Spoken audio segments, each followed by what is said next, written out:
ازيكم عاملين ايه؟ يا رب تكونوا بخير وصحه وسلامه يا رب. الفيديو ده انا بتكلم فيه مش باب دعايه لشركه بي تي سي، ولكن من باب ان دي ناس اهل للثقه فعلا، وان شغلهم مضمون محدش يبص وراه.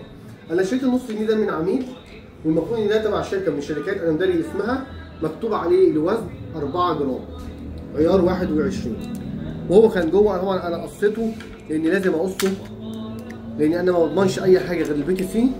فلما وزنته لقيت وزنه كده 3 جرام 85. دلوقتي انا هجيب لكم رصاص جنيهات اهي، هناخد اي واحد عشوائي من النص، اي واحد اهو. وزنه كام؟ 4 جرام. هنقصه ونوزنه، ومش مهم الكاش باك فيه،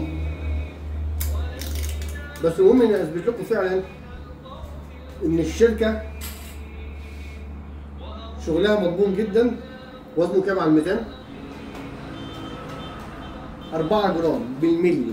لما نبص على التاني اهو نفس الميزان 3 جرام 85. لما تحب تحط فلوسك، حط فلوسك في حاجه مضمونه، خدمه عملاء مميزه، موزعين منتشرين على مستوى الجمهوريه.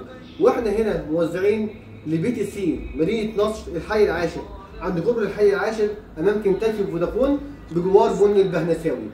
ودمتم بخير، وطبعا تشرفونا في اي وقت في مصوغات العزيز بالله وكيل معتمد لدى بي تي سي.